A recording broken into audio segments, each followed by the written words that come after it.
No ar, Faixa Livre, rádio jornalismo de verdade, a informação de primeira qualidade, a interpretação e os comentários das notícias, entrevistas, o contraditório.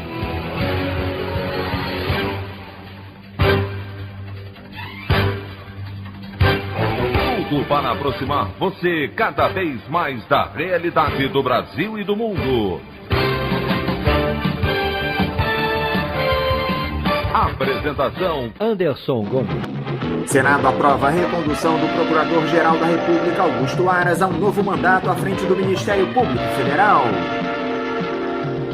Supremo Tribunal Federal analisa hoje tese no marco temporal relativo à demarcação de territórios indígenas no país. Estudo indica a aplicação de dose de reforço da vacina Coronavac em indivíduos com mais de 55 anos.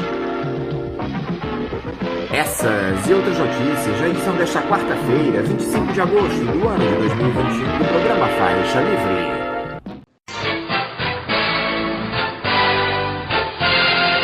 O comentário de Anderson Gomes.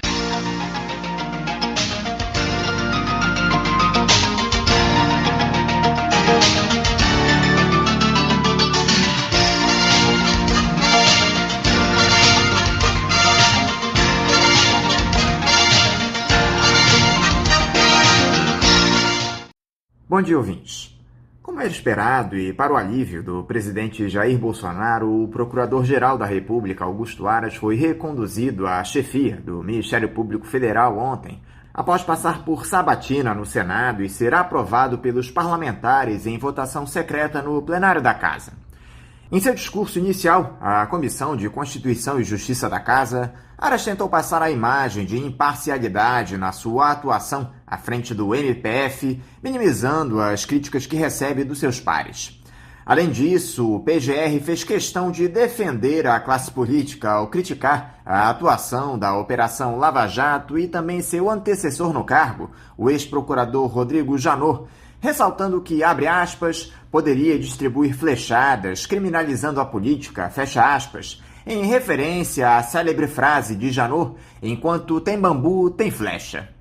Questionado sobre seu alinhamento ao chefe do Executivo em decisões que protegem o ex-capitão e o livram de responsabilidade sobre determinados temas, especialmente os relacionados à pandemia de Covid-19, Aras afirmou que não é censor de autoridades e que age de forma técnica no comando da Procuradoria, na fiscalização de eventuais irregularidades cometidas por outros poderes. É impressionante a cara de pau desse senhor. Imaginem se ele fosse omisso.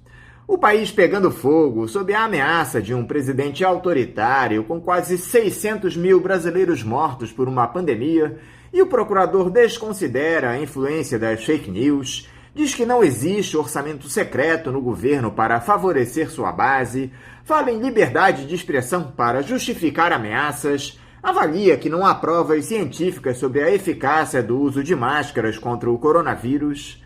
Agora, o que chamou a atenção durante a sabatina foi a passividade e a conivência dos senadores diante de Augusto Aras, alguém que vem assinando embaixo a escalada autoritária que Jair Bolsonaro estabelece no nosso país. Um dos poucos a fugir dessa lógica foi Jorge Cajuru, do Podemos de Goiás, que chamou o postulante à recondução na PGR de engavetador-geral e lembrou que há um golpe em curso no país. Outro aceno que Aras fez aos parlamentares, além de condenar a operação anticorrupção, que tinha como QG a cidade de Curitiba, foi ressaltar que ele não fez espetáculos midiáticos das operações autorizadas pelo Ministério Público, ao contrário do que era visto em gestões anteriores. Enfim, a grande questão é que, apesar de ter garantido mais 2 anos no comando da PGR, Aras pode deixar o posto logo, pois será tido como plano B de Jair Bolsonaro caso a indicação de André Mendonça para uma vaga no Supremo Tribunal Federal não vingue, algo que está no radar após o presidente irritar os senadores com o pedido de impeachment contra o ministro Alexandre de Moraes. Vale lembrar que também são os parlamentares que ratificam o postulante ao STF. O que cabe ao Procurador-Geral da República, isso nós fazemos questão de citar sempre aqui no programa, é ser um fiscal do Poder Executivo e dar cumprimento ao que rege o texto constitucional no que diz respeito aos crimes cometidos pelo Presidente da República. E Jair Bolsonaro já cometeu inúmeros. Muitos outros serão demonstrados pelo relatório final da CPI da pandemia, que deve ser finalizado até meados do mês que vem, e ficará a cargo da análise de Aras para que o ex-capitão possa ser julgado. A sociedade brasileira precisa cobrar o senhor Augusto Aras para que ele faça jus ao cargo que volta a ocupar e dê prosseguimento às denúncias que virão da Comissão Parlamentar de Inquérito do Senado sobre as responsabilidades de Jair Bolsonaro nesse morticínio, bem como encerrar, de uma vez por todas, esse governo que tem no autoritarismo e nas ameaças à democracia sua palavra de ordem. A opinião do Faixa Livre. Bandeirantes, 1360. Estamos apresentando Faixa Livre. Voltamos a apresentar Faixa Livre. Estamos de volta, ouvintes, com o início da edição de hoje do programa Faixa Livre, que tem na sua produção a jornalista Celeste Sintra, auxiliada pela também jornalista Natália Moraes, tendo no comando do áudio o Francisco. Meu bom dia a todos. E meu bom dia também a você, que pode aqui participar nos enviando mensagens eletrônicas para o endereço ouvinte@programafaixalivre.com.br ou ainda registrando suas participações diretamente nas nossas redes sociais. No Facebook, nossa página é o Programa Faixa Livre. No Twitter e no Instagram, para deixar o seu recado, basta seguir os perfis @PGMFaixaLivre. Lembrando que as participações por telefone estão inviabilizadas, pois durante o período da pandemia do novo coronavírus, nosso programa está sendo gravado no dia anterior à sua veiculação. Pedimos desculpas aos nossos ouvintes que costumam interagir conosco desta forma, mas foi a maneira encontrada pela equipe do Faixa Livre para mantê-los informados sobre o que acontece no país e no mundo com essa nossa visão crítica e, ao mesmo tempo, preservando a saúde dos profissionais que levam o programa ao ar. O Faixa Livre pode ser acompanhado também pelo nosso aplicativo para celulares com sistema operacional Android. O nome do aplicativo é Programa Faixa Livre. Os ouvintes também têm acesso à transmissão pelo nosso site, o www.programafaixalivre.com.br, ou pela página da Associação de Engenheiros da Petrobras, a AEPET, uma das nossas entidades patrocinadoras, no www.aepet.org.br. Para quem perdeu alguma das edições ou quer ouvir novamente o Faixa Livre, os áudios das entrevistas e editoriais estão disponíveis no nosso podcast, nos aplicativos Spotify, Deezer e Castbox. E dando início às nossas entrevistas, eu cumprimento o oficial do Exército na reserva e mestre em Ciências Militares pela Escola de Comando e Estado-Maior do Exército, Marcelo Pimentel. Marcelo Pimentel, bom dia. Bom dia, Anderson, e bom dia aos ouvintes da rádio. Muito obrigado pelo convite. Marcelo, muito obrigado pelo senhor conversar conosco aqui no Faixa Livre. Marcelo, já há algum tempo nós queríamos essa entrevista aqui com o senhor por conta dos seus posicionamentos corajosos em entrevistas e declarações a respeito de tudo isso que temos passado, sendo você um oficial da reserva.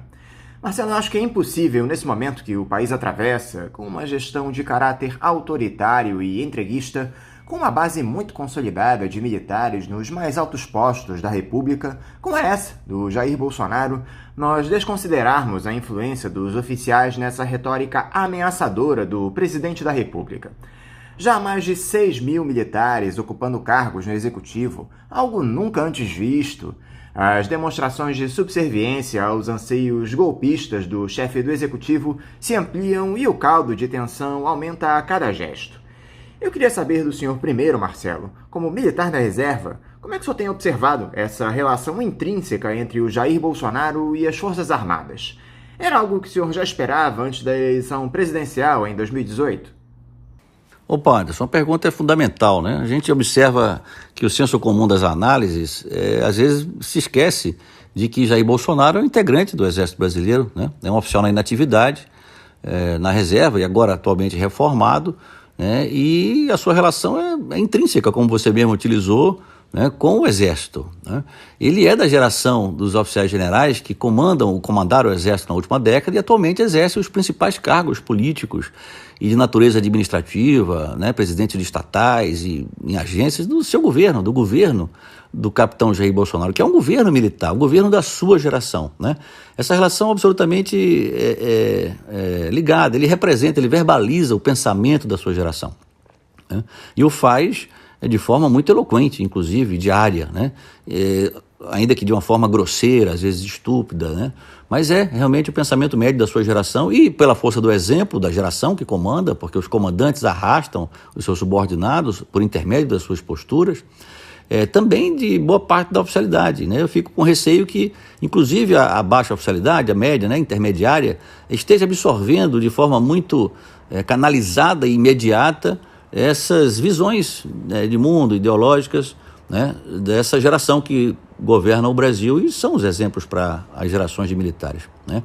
Eu já esperava isso antes da eleição, em grande medida. Cheguei a manifestar na ativa de forma absolutamente regulamentar certas insatisfações pelo que eu estava observando, né?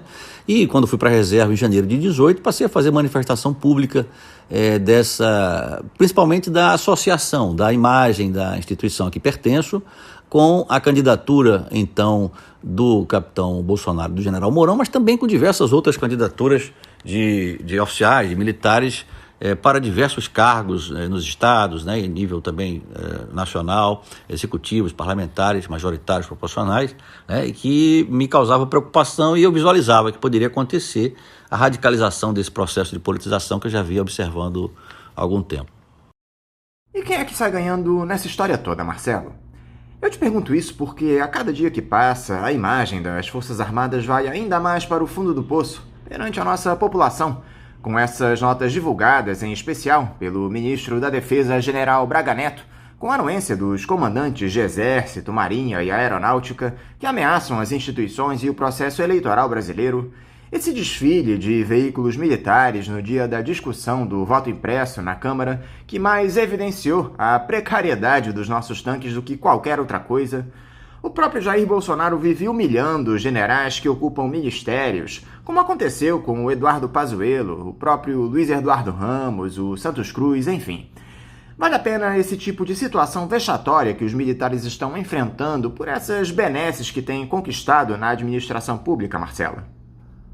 Como eu respondi anteriormente, Anderson, eu não considero que o papel do capitão Bolsonaro, atualmente o presidente da República, seja de protagonista, de indutor, de gerenciador e controlador deste protagonismo político revivido, né, pelos militares, por intermédio dessa geração que eu já descrevi. Ele é um sintoma, ele é um agente realmente catalisador, porque ele acelerou, e ele é central, porque ele ocupa o cargo mais importante no Brasil, né, alvo de todos os holofotes e atenções. E exatamente por isso ele tem sido usado em diversos papéis por este grupo. Claro que com a anuência dele, com o consentimento dele, né? Primeiro, aquele estorvo do Exército que eu vi ao longo da minha carreira de oficial, né? Ele foi transformado, quando essa geração chegou ao comando do Exército, em este líder, este mito, esta referência para jovens militares. E nas eleições ele apareceu com a áurea de mito, né? Foi assim o grande coro sobre o capitão Bolsonaro, seria um mito que resolveria problemas políticos de polarizações, problemas econômicos, problemas sociais, da segurança pública, né? Uma pessoa que nunca tinha exercido um cargo executivo, né? E mesmo no Exército, os cargos que exerceu sempre de forma muito problemática, para dizer o mínimo, não é? Então foi vendido como mito pela geração que sabia das deficiências do capitão desde sempre. Talvez não haja ninguém no Brasil que mais conheça as deficiências do capitão Bolsonaro do que essa geração de oficiais. E esses que você citou, Eduardo Pazuello, Ramos e Santos Cruz, sabiam disso. E mesmo assim atuaram como cabos eleitorais e divulgando este mito, inicialmente no âmbito militar e depois pelo uso massivo de redes sociais no âmbito da sociedade brasileira. Tanto assim que foi essa colagem da imagem do Exército por intermédio da atuação política desses generais à candidatura Bolsonaro-Mourão que potencializou essa candidatura até a vitória eleitoral. Claro que não vamos aqui recordar outros fatores que favoreceram isso, mas este é fundamental na eleição e na vitória eleitoral deste grupo, né? E por isso que eu tenho muita dificuldade de entender qual a lógica que o senso comum, já que você falou, me perguntou quem está ganhando na lógica, qual é a lógica de se entender que pessoas que voluntariamente quiseram participar da campanha, quiseram participar do governo, se apresentem hoje como humilhados. Nenhum general está no governo em caráter obrigatório, seja os da reserva, evidentemente, mas também os da ativa, porque são sempre convites pessoais que podem ser recusados pelo militar da ativa, né? Então, Santos Cruz, Ramos, Eduardo Pazuello, para citar os generais que você me perguntou, não são humilhados. Humilhada é a imagem das Forças Armadas, essa sim, degradada, bastante comprometida hoje, né? E pela ação política desses que você citou, né? Hoje alguns se apresentam como anti-Bolsonaro com a mera finalidade de participar da vida política e se candidatar a novas eleições, empunhando uma bandeira hoje que é senso comum no Brasil e no mundo, né? O Brasil contra o seu inimigo público número 1, digamos assim. Então, se vale a pena comprometer a imagem do Exército por um projeto pessoal político de poder, e o general Santos Cruz é um exemplo muito claro, ele tem um projeto pessoal e político de poder. Mas ele usa a imagem das Forças Armadas, e agora a imagem de anti-Bolsonaro, né? E só existe Bolsonaro presidente e foco das nossas atenções porque ele e outros generais, muitos outros, e coronéis também da minha geração, atuaram politicamente para que a eleição acontecesse e a vitória ocorresse. Então essas notas do Ministério da Defesa, esses desfiles que se vende como preparatórios de um golpe ou avisos ou ameaças, né? Essa versão de que Jair humilha generais como, digamos, uma revanche, um recalque que ele tem por não ter prosseguido na carreira, isso para mim é muita fantasia, muita versão que interessa a manutenção no poder exatamente da sua geração. Ela está no poder, ela exerce de fato o poder, né? E utiliza, desde que houve a eleição do capitão, agora o capitão, em outros papéis, inicialmente como cavalo de Troia, para permitir que ocupassem cabeça, tronco, membros, entranhas e alma do governo, na administração direta e indireta. Depois, durante os 2 primeiros anos, como espantalho, que atraía atenções para assuntos prosaicos e tolos, enquanto os assuntos relevantes da sociedade brasileira não mereciam a devida atenção dos formadores de opinião e da própria política. E agora, na pandemia, ele está sendo transformado de novo, com a contribuição dos generais de sua geração e com o consentimento dele, nesse golpista que vai dar um golpe a qualquer momento, com todas as aspas, utilizando... Agora são os PMs, mas já foram os milicianos, já foram aqueles manifestantes tipo Sarah Winter, né? Então isso é um papel, isso é um teatro, isso é a construção de uma narrativa dominante para que a percepção da opinião pública crie condições para que este grupo permaneça no poder. Porque se Bolsonaro é afastado pela sociedade por intermédio da sua representação política, o general Mourão imediatamente e naturalmente assume o controle da sucessão presidencial pela situação, né? E se tal não haja, o general Santos Cruz, talvez por uma composição política com o PSDB ou pela terceira via, como se vende, possa se constituir nessa figura que vai, digamos, catalisar os votos, né? Inicialmente anti-Bolsonaro, mas no eventual segundo turno contra um possível presidente Lula, vai certamente reunir e aglutinar até mesmo o voto dos bolsonaristas, como são chamados, né? Então é assim que eu vejo essas manifestações de notas, do MD, etc., como uma construção de uma narrativa, agora para permitir com que este grupo se mantenha no poder. O que dá a entender, para mim, que a figura de Bolsonaro é descartável, né, nessa composição política que foi engendrada pelos generais de sua geração. Em uma entrevista recente, Marcelo, o senhor disse que, abre aspas, nenhuma crise será superada se as Forças Armadas atuam como partido, fecha aspas. O que leva o senhor a considerar que os militares têm atuado como uma federação partidária não oficial no nosso país, Marcelo? E como é que os oficiais se organizam internamente nesse sentido? há uma hierarquização também nessa atuação política. Eu gostaria que o senhor explicasse aqui para os nossos ouvintes esse importante aspecto a partir dessa sua visão, de quem já esteve por lá. Bom, Anderson, aproveito antes de responder e lembro que hoje, 25 de agosto, é o Dia do Soldado, né, que se comemora o aniversário de Luiz Alves de Lima e Silva, né, o Duque de Caxias, patrono do Exército Brasileiro.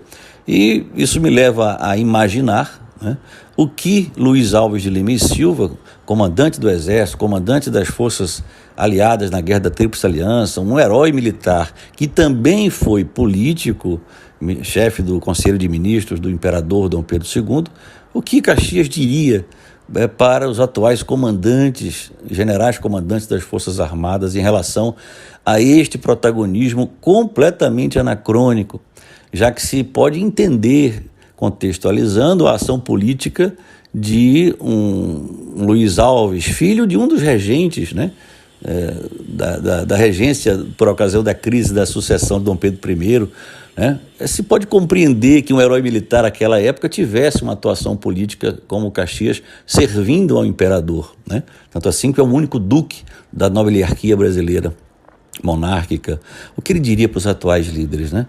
Fica esse exercício, porque eu tenho muito orgulho de pertencer ao Exército como oficial na reserva e mais ainda de ter tido 38 anos de carreira na ativa na instituição que me fez entender que eu tinha a melhor profissão do mundo, a de oficial do Exército Brasileiro. Fechando esse parênteses, eu gostaria de dizer, de explicar que eu uso a expressão partido para qualificar a ação política desse grupo de generais, emprestada ou inspirada no conceito que vários cientistas políticos, jornalistas e analistas utilizaram nas suas tentativas de explicar esse fenômeno ao longo da história do Brasil do protagonismo político-militar, para dizer que a atuação desse grupo se parece muito com a de um partido político normal, consistente, de uma certa significação. Os partidos políticos têm uma memória histórica e uma vocação institucional de suas participações ao longo da história política nacional. Este grupo também tem uma memória histórica. Basta abrir os livros de história e você verá os episódios repetidos de protagonismo político de generais. Geralmente são sempre as cúpulas que assumem o protagonismo, ainda que sejam despertados às vezes por movimentos de camadas intermediárias. E a vocação institucional, ou seja, a justificativa que se deu ao longo desse protagonismo foi para resolver polarizações, ou disputas internas políticas, etc., ou resolver problemas de disciplina no interior das Forças Armadas. Esse grupo também, como todo partido, tem uma base ideológica muito clara, evidente, né? Essa base ideológica que se atribui a Bolsonaro nada mais é do que a representação do pensamento ideológico da minha geração, em todos os aspectos, sociais, políticos, econômicos, esse Estado mínimo em termos econômicos e sociais, ao mesmo tempo forte em termos políticos, as pautas de costumes, as excludentes de licitude, né? Isso tudo são pautas da minha geração. É evidente que a base ideológica se funda no anticomunismo nos anos 20 e 30 e hoje dissipada, digamos assim, no anti-esquerdismo, no antiglobalismo, no antipoliticamente correto, né? No antipetismo, muito evidente no ressurgimento deste partido militar, que precisa ter, como todo partido, um partido oposto para lhe dar sentido, e está muito claro que o Partido dos Trabalhadores é eleito como esse oposto político deste grupo, né? E as pautas corporativas, todo partido, quando tem o poder, exerce o governo, e tenta implantar as suas pautas corporativas e de interesse específico. E seria aqui... digamos, não tem tempo, mas eu poderia elencar várias pautas que estão sendo normatizadas e estão em efetivação. Como todo partido, uma vez no governo, distribui o poder para os integrantes do partido e para as suas alianças que permitiram a vitória eleitoral. Como todo partido, controlam o governo em sua direção, no seu sentido e na sua intensidade, no seu ritmo, né? Como todo partido, tem líderes em formação e exercendo atividade política, se capacitando para novas disputas eleitorais e novos cargos políticos. E, finalmente, como todo partido, tem uma base eleitoral e militante, que, neste caso do partido militar, é centrada na figura do militar, da ativa e da inatividade, que formam o eixo central dessa base eleitoral e militante, a qual vão se engrenando outros eixos, a família do militar, né? O entorno familiar, o entorno social da cidade, onde estão sediadas os quartéis, né? Que tem uma tradição de boa relação com as instituições e com a sociedade local, e por intermédio do uso massivo de redes sociais da própria sociedade.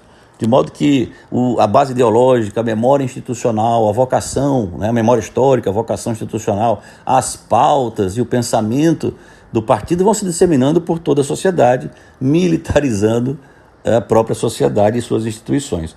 Então é assim que eu vejo, e a execução do poder, ou seja, a ocupação de cargos e de estruturas organizacionais, se dá de forma muito parecida com a de um quartel. Os generais ocupam os cargos de direção, coronéis e generais menos graduados as diretorias, e assim por diante, né? O que reproduz, então, essa característica militar no exercício do poder. Como é que os atuais comandantes das Forças Armadas, Marcelo, o general Paulo Sérgio Nogueira de Oliveira, o tenente brigadeiro Carlos Almeida Batista Júnior e o almirante de esquadra Almir Garnier, são vistos dentro da corporação hoje? Qual é o grau de influência que eles exercem sobre a tropa, caso resolvessem embarcar em uma aventura autoritária do ex-capitão? Eles teriam o apoio da caserna para atentar contra a democracia? Olha, Anderson, antes de responder, eu devo lembrar que as manifestações do meu pensamento são em caráter individual, né, pessoal, e amparados pela Lei 7.524 de 86, que garante ao militar na reserva a livre expressão do seu pensamento sobre temas de natureza política, ideológica, histórica, de interesse público, independentemente dos regulamentos. E todas as vezes que eu cito um general, um coronel, é sempre no sentido da sua manifestação política pública, né, que causa consequências a todos nós, e não no exercício dos seus cargos militares, que sempre foram exercidos, né, com muito êxito, tanto assim que lograram os postos máximos da carreira, coronel e general. E no caso do general Paulo Sérgio, a mesma coisa, né? Também não tem nenhuma referência, as suas vidas pessoais são inatacáveis, né, e nem estaria correto aqui eu fazer qualquer consideração nesse sentido. O general Paulo Sérgio é o comandante do Exército, então a influência dele sobre o pessoal da ativa é total. Ele é o exemplo, ele é aquele que dá o exemplo de disciplina, aquele que cobra a disciplina dos seus subordinados, né?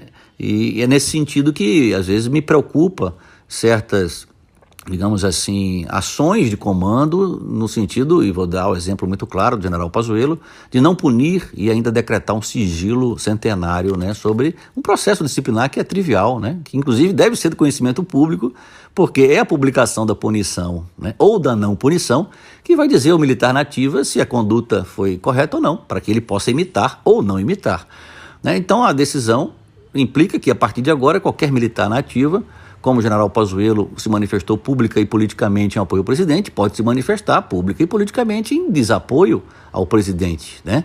E isso não é bom, né? Se não é bom para um lado, não deve ser para o outro, né? Mas essas coisas me preocupam. E também a postura em redes sociais. Alguns comandantes, usando posto, farda, etc., demonstram nas suas redes sociais que têm uma visão ideológica determinada, uma posição política, seguem políticos que pregam rompimento institucional, né? Isso é preocupante porque a tendência dos militares é seguirem os seus chefes, inclusive no nível político-ideológico, né? E também outras condutas de oficiais da reserva que usam a designação hierárquica dos seus postos, o que é impedido pelo Estatuto dos Militares, que é uma lei 6.880 de 80, nas suas manifestações políticas públicas, né? E quando ocupam cargos civis. Basta você abrir uma rede social, a maioria desses generais usa, né, a designação de general, né, e não deve. Tem general, inclusive deputado, coronel que é deputado estadual, que usa deputado general fulano de tal, deputado coronel fulano de tal. Isso é absolutamente errado e cabe aos comandos exercerem ação disciplinadora sobre o pessoal da reserva, inclusive, porque também estamos sujeitos aos regulamentos, né? Mas não vejo nenhuma possibilidade de um rompimento institucional se apoiado pelos comandantes, né? Muito pelo contrário, a narrativa é exatamente para construir essa de que o Exército vai impedir que o capitão Bolsonaro dê um golpe. Para que o Exército se posicione democraticamente, tem que aparecer alguém que se posicione antidemocraticamente. E o capitão Bolsonaro faz esse papel de forma magistral. E o senhor acredita que o presidente promoverá esse ataque efetivo contra a democracia, que ele deixará a retórica e partirá para o autogolpe? Há chances de que esse 7 de setembro próximo, com tudo que está colocado, as ameaças de invasão ao Supremo Tribunal Federal, ao Congresso, torne-se mais um dia sombrio na história do nosso país, como foi o 31 de março de 1964. Olha, Anderson, é inquestionável que o presidente não ama a democracia, né? Ele deixou isso muito claro em termos retóricos ao longo de toda a sua vida parlamentar e também durante a sua vida militar, né? Tanto assim que foi um dos motivos pelos quais a sua carreira foi abreviada em 1988, coincidentemente o ano em que eu iniciei minha carreira de oficial do Exército. Isso não vai passar de retórica. Evidentemente que como isso se constitui uma história com de cobertura, uma história cobertura, né? Um flare, uma bandeira falsa, um false flag, há que haver, né? E vão acontecer alguns alguns fatos, né? Que vão dar a ideia e vão consolidar a ideia na sociedade de que estamos na iminência de um golpe, de modo a transformar o Bolsonaro no inimigo público número 1, tanto à esquerda quanto à direita do espectro político nacional. Isso é muito evidente hoje em dia, né? A viabilidade de reeleição do Bolsonaro é próxima de zero, né? Por melhores que sejam os índices econômicos até 2022, ou por mais mudanças que ele faça, a deterioração da sua imagem já é generalizada, né? Então, é evidente que ele não é mais um ator político relevante. Ele continuará sendo este ator deste teatro do golpe, né? E vai acontecer sim, com certeza. Vão haver questões envolvendo polícias militares, milicianos, esses mais radicais que vão às ruas com essas bandeiras verde e amarela, emulando um patriotismo vazio, oco e contraditório, né? E que sim, há muitos militares na reserva que integram esses grupos, né? Como eu digo, Bolsonaro é fruto da visão ideológica da minha geração, né? E da geração formada nos anos 70, mas não haverá. Esse 7 de setembro, exatamente pelo simbolismo, né? Foi a época da facada, do atentado que o presidente sofreu em 2018, é a época que se comemora o Dia do Soldado, né? Hoje mesmo está se comemorando, o presidente vai fazer um discurso e certamente vai de novo pautar os debates da imprensa sobre essa iminência de golpe, minhas forças armadas, meu exército, essa coisa toda, mas não acho que há nenhum risco de rompimento institucional, não. De forma alguma. Mas é bom ficar atento, porque vai se tentar a todo instante criar esse clima que só favorece, como eu já disse, essa tentativa de manutenção no poder desse grupo. Qual é o papel do clube militar nessa história toda, Marcelo? Temos visto em seguidos episódios notas divulgadas pelos dirigentes da associação em apoio às ameaças autoritárias do Jair Bolsonaro, desqualificando as instituições, o Supremo Tribunal Federal, o Congresso. Não foram poucas as vezes em que nós criticamos declarações do Clube Militar sobre o cenário político do nosso país aqui no programa. Qual é o poder de influência que esses que são chamados de oficiais de pijama têm em relação aos que estão na ativa, Marcelo? E como é que você avalia essas posturas do Clube Militar? Anderson, em primeiro lugar, preciso entender quem dirige o Clube Militar, né? É um general da turma de 1977 da AMAN. É a mesma turma do capitão Jair Bolsonaro, inclusive da mesma arma de artilharia. É da mesma turma do general Leal Pujol, que comandou o Exército até recentemente, em março, e que se vendeu, que foi demitido porque não teria concordado com o sobrevoo de jato sobre o STF. Uma mera fantasia, né? Porque essa demissão, essa saída dos protagonistas militares em março tem muito mais a ver com a CPI da pandemia, com a militarização do Ministério da Saúde do que propriamente com essa construção do golpismo bolsonarista, né? Mas veja, então o Clube Militar é conformado por essa geração que a dirige, né? O general Eduardo, que é o seu presidente, e se manifesta de modo que muito limítrofe entre a disciplina e a indisciplina, né? Porque a manifestação do militar na reserva, e eu estou fazendo aqui e reitero em caráter individual e pessoal, não pode acontecer em termos coletivos, quando trata de temas de política. Isso não é invenção minha ou um achar meu, isso é uma consideração das normas que regulam a ética militar, né?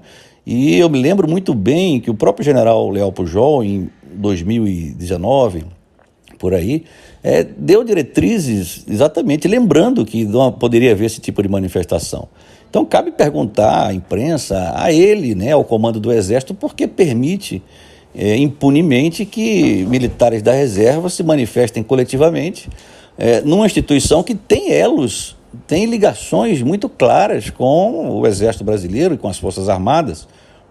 Então, são notas lamentáveis sob o ponto de vista da minha análise pessoal, em termos de compreensão, e deve causar apreensão, sim, na sociedade, que militares que são da geração dos que dirigem o Brasil hoje politicamente têm esse tipo de pensamento. E eles verbalizam aquilo que muitos que estão calados pensam. Porque muitos nesse grupo do Partido Militar tem os falantes, tem os que aparecem, e tem os que estão ocupando os principais postos da economia brasileira até, e estão calados. O presidente da Petrobras é um general de 72, o presidente da Itaipu é um general de 72, o presidente dos Correios é um general de 76. Esses você não ouve falar porque eles estão calados, eles estão fazendo o exercício do poder. Então, não participa da construção desse bolsonarismo golpista, etc. Mas a sociedade deve se perguntar, se temos um capitão do Exército, presidente, um desamor tão grande à democracia, o que fazem todos os generais de sua geração no governo? Estão consentindo, estão concordando mesmo que explicitamente não o digam. E é evidente que o militar na reserva, ainda mais um ex-membro do alto comando do Exército, ele exerce uma influência muito grande sobre o pessoal da ativa. Não se pode esquecer que até o próprio processo de promoção do coronel ao generalato e dentro do generalato aos 3 cargos de general, as 3 categorias, brigada, divisão e exército, se dá por escolha do alto comando, que são os 17 generais que se reúnem periodicamente e numa votação secreta escolhem quem são os que vão ascender até o topo. Inclusive os que vão chegar até o alto comando. E é essa geração que está escolhendo os generais que vão comandar o Exército, que estão comandando o Exército. E é evidente que quando eles vão para a reserva, o que foi eleito, o que ascendeu na carreira, sabe que recebeu o voto do fulano, do cicrano. Então é muito perigoso exatamente que a política entre nas Forças Armadas, porque a isenção funcional de uma instituição de Estado como a nossa fica comprometida. E se tiver oportunidade mais à frente, eu posso detalhar mais de que forma se está deteriorando essa muralha que foi construída ao longo desses 30 anos de democracia, que nos colocou no nosso devido lugar institucional. Nós temos falado aqui sobre influência, Marcelo, e se há um oficial que tem total ascendência sobre os seus, sendo um dos principais responsáveis por essa relação umbilical entre o bolsonarismo e as Forças Armadas, é o general Eduardo Vilas Boas, ex-comandante do Exército durante os governos de Dilma Rousseff e Michel Temer. Esse senhor que foi citado nominalmente pelo Jair Bolsonaro como um dos principais responsáveis pela sua eleição, e não era para menos, já que ele realizou algumas das maiores ameaças à nossa democracia, como aquela que fez às vésperas das eleições de 2018, quando intimidou ministros do Supremo que votariam um habeas corpus do ex-presidente Lula, líder em todas as pesquisas de intenção de voto à presidência e que poderia ter seus direitos políticos restabelecidos com decisão favorável dos magistrados. Isso para citar apenas uma situação, talvez a mais simbólica. O que o senhor tem a dizer, Marcelo, sobre essa influência do general Vilas Boas e qual é a parcela de responsabilidade que ele tem por esse quadro grave que o Brasil enfrenta atualmente? O general Vilas Boas é simplesmente um dos maiores diretores do Partido Militar, dirigente do Partido Militar. Foi sob o comando dele de 2015 a 2018 que se deu, digamos, a radicalização desse fenômeno, desse processo de politização das Forças Armadas, por intermédio das suas cúpulas, e dos militares em geral, pela força do exemplo das cúpulas. E como corolário disso, a militarização da própria política e da sociedade. O comportamento dele como comandante foi, digamos, o grande indutor desses 2 processos. O da radicalização desse processo, que na verdade já vinham acontecendo de uma forma mais suave, mas já percebida por mim antes de 2015. Mas como o general Vilas Boas, o próprio alto comando da sua gestão representa muito bem esse grupo dirigente do Partido Militar, que são os que estão no poder. Eu apresento um número porque eu noto que a imprensa de modo geral, isso é compreensível exatamente porque estivemos 30 anos do nosso lado da muralha, não nos acompanhou e perdeu um pouco do entendimento da dinâmica militar. Veja, em 2016, o alto comando de 2016, que, digamos assim, é um ato preparatório dessa volta do protagonismo político-militar, né, que redundou no impeachment da presidente Dilma e na ascensão do governo Temer, já repleto de militares, embora a imprensa não tenha observado, né, já havia militares em cargo-chave. Então, em 2016, esse alto comando, composto por 17 generais, se vocês acompanharam onde estão esses 17 generais hoje, vocês vão ver que 13, 14 estão ou estiveram até outro dia, ou seja, 90% em cargos executivos de natureza política no governo Bolsonaro, alguns já no governo Temer, né? Ou por nomeação política, né, do grupo. Isso não se daria num regime normal, digamos assim, sem esse protagonismo militar, verdadeira tutela, se eles não fossem generais do alto comando, né? O que demonstra que este é um governo militar, um governo da cúpula, e evidentemente, pela postura política deles, arrastou as Forças Armadas. Então o general Vilas Boas é só mais um, né, deste grupo. Eu destaco mais outros dois: o general Vilas Boas da turma de 73, de infantaria, o general Etchegoyen da turma de 74, de cavalaria. E sempre que eu falar de Etchegoyen, é o general Santos Cruz junto com ele, né? Digamos assim. Não à toa, os dois estão fora, atuando para tentar uma posição na terceira via, digamos assim. E o general Mourão, de artilharia, de 75, que é o atual vice-presidente. Então, esses três são, digamos, um núcleo mais visível deste, digamos assim, desse pequeno grupo dirigente do Partido Militar, né? O Vilas Boas, o general Etchegoyen e o general Mourão. No último domingo, Marcelo, o jornal o Globo publicou um artigo dizendo que já passou da hora de os militares serem profissionalizados para que sejam uma força a serviço do Estado e de toda a população, e não de um governo transitório. O senhor concorda com essa afirmação? Uma profissionalização das Forças Armadas poderia reduzir essa influência do poder político como a que está colocada na atualidade. Quais os prós e os contras disso na sua avaliação? Veja, Anderson, quando você fala de Forças Armadas profissionalizadas, me dá uma deixa para lembrar que existem 6 princípios que norteiam a ação, a postura, não só o discurso, né, dos generais, das Forças Armadas dos países livres e democráticos, né, e que constroem uma verdadeira muralha que separam Forças Armadas da política e os militares de governos, quaisquer governos, de esquerda, direita, de centro, não interessa a linha ideológica. Esses 6 princípios são os seguintes: o primeiro deles é a neutralidade política, o segundo, a imparcialidade ideológica, o terceiro, o apartidarismo no sentido amplo, não só do partido formal, né? O quarto é a isenção funcional, a que eu já me referi, em relação às decisões da instituição de Estado não serem influenciadas por circunstâncias político-ideológicas, de circunstâncias momentâneas, digamos assim, né?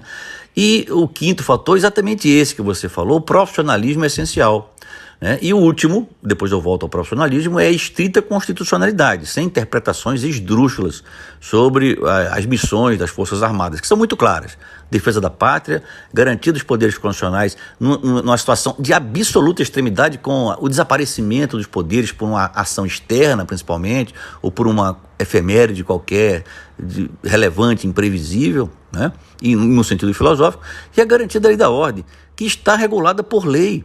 E não tem nada a ver com essa garantia de lei, ordem, intervenção, que se quer usar como argumento para essa interpretação esdrúxula, né? Mas voltando ao profissionalismo essencial, esse profissionalismo e essa muralha, esses princípios, foram construídos ao longo dos 30 anos entre a Constituição de 88 e 2018. Né? E exatamente funcionaram, né? Nós estávamos, ao longo desse tempo, nos profissionalizando. Esses generais que estão no governo, etc., são profissionais militares, e aqui eu reitero, foram bons profissionais militares, e tanto assim que não entendem nada de política. A política não era do nosso dia a dia, porque nos apartamos dela, como deveria acontecer. E como deve acontecer de novo, né? Então o profissionalismo é a essência do militar. Sim, né? Se nós não repararmos essa muralha e não restabelecermos esses princípios na prática, não só no discurso fácil, né? O profissionalismo a médio prazo e a longo prazo vai diminuir. vai acabar e vai comprometer exatamente a nossa principal missão de defender a pátria.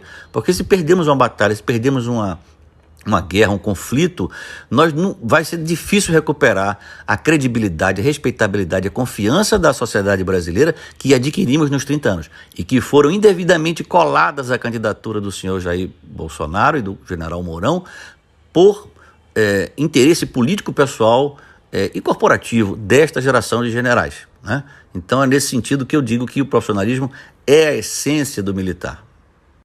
Para encerrar, Marcelo, o que o senhor considera que levou os militares a abandonarem aquele papel estatista de defesa das nossas riquezas, de valorização do bem público, como nós temos visto nos últimos tempos? O que pode ter feito com que os oficiais das Forças Armadas passassem a defender interesses externos do grande capital em detrimento do Estado brasileiro? Essa pergunta é boa, Anderson, porque me permite apresentar um ponto central nos meus argumentos, né? Com essa atual configuração de militares no governo, né, não importa se o governo vá bem ou vá mal, para que seja indevida e imprópria a participação. Também não importa se a corrente ideológica e política, as ações são no sentido de um governo mais estatista ou mais liberal, né, para que seja também indevida e imprópria essa participação. E isso basta procurar na história, né? Todas as vezes que as Forças Armadas, os partidos militares, digamos assim, ou as correntes dentro dos partidos militares lutaram politicamente, o resultado foi instabilidade institucional, né? O período da democracia entre 46 a 64, todas as eleições tiveram, inclusive nos estados, né, militares concorrendo, ora pela UDN mais liberal, ora por configurações mais estatistas, né, como o PTB, o PSD. Isso acabou contribuindo para o rompimento de 64. E mesmo durante a ditadura houve correntes ali, digamos assim, que disputavam isso, então era indevido da mesma forma. O projeto político que deve prevalecer em 22, na minha visão, deve ser que demonstre ter compreendido que este fenômeno não é uma mera, digamos assim, ação deletério, de politização desastrada do presidente Bolsonaro, mas sim é um fenômeno profundo, denso, histórico, que não contribui para a consolidação do Estado Democrático de Direito e contribui para, digamos, prejudicar aqueles princípios, a consolidação daqueles princípios que formam a muralha institucional que nos mantém do nosso lado, nosso lugar correto, né, para defender o Brasil conforme a Constituição está prevendo, para estar capaz de defender o Brasil conforme a Constituição prevê, e não para atuar sobre o cenário político, mas atuar sob o cenário político como sustentação para que as disputas de polarizações possam acontecer sobre o cenário político entre os poderes civis da sociedade civil, os poderes políticos, os partidos, etc. Se nós causarmos instabilidade, isso embaixo do palco, né, por intermédio de figuras que passem para cima do palco, por um lado ou por outro, do polo estatista ou liberal, isso não é bom, porque vai tornar o ambiente muito instável, né? Então, para encerrar essa minha resposta, eu gostaria de lembrar, neste Dia do Soldado, a frase de um outro soldado, que inclusive disputou com o Duque de Caxias a condição de patrono do Exército, o general Manuel Luiz Osório, né? Também político do Partido Liberal, né, como Caxias, que era do Partido Conservador, mas que lutaram juntos em vários conflitos internos de verdade, né, de guerras para a consolidação das nossas fronteiras.